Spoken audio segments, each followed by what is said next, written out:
I am fresh back from the local bazaar here in Istanbul, and I just purchased this fairly substantial wad of fake American $100 bills.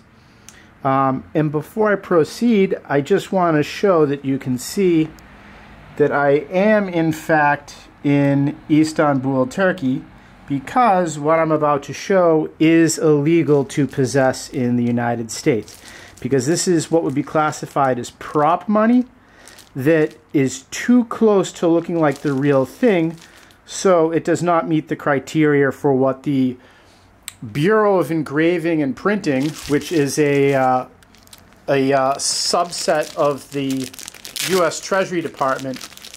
They have guidelines for what counterfeit money is supposed to look like. And this does not counterfeit money, but prop money rather. And right off the bat, you can see that the first thing wrong with this is that it is two-sided. And all U.S. play money or prop money has to be blank on one side or obviously fake, like saying that it's fake. Like, for example, in films, it will often say motion picture money. This doesn't have that. It just says $100.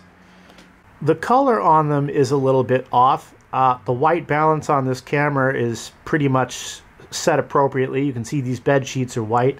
So yes, the dollars are slightly bluish in tint, and that helps show that it's prop money. But again, the fact that the size is too close and that they are double-sided just means that there's no way this would fly to bring it home to the United States. This is a real US $10 bill, and you can see that they pretty much size up. They're the same.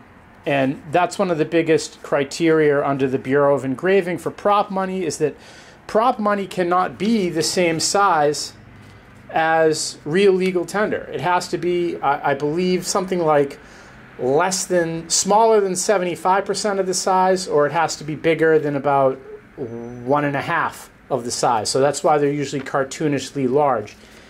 This isn't, so that's kind of interesting too. As I said, this is illegal in the United States, so I'll have to get rid of it before I come home, which is not the first time I've had to do that. I've had to do that before in the past, like tea from Peru, for example, that's classified as cocaine. But I am all set with having to have a talk with the Secret Service when I come back, because they are the ones that oversee counterfeit money. And I would definitely get stopped at the airport for having, again, a pretty substantial wad. I'm assuming this is the equivalent of 10,000. Yeah, that's got to be about 100. So, yeah, I will be throwing these out. I just bought them for a couple bucks. 20. I negotiated it down for 20 Turkish lira, which is about $2 at the local market here. So, not a big deal to throw them away, but I just thought it was kind of funny and thought I'd buy them to show.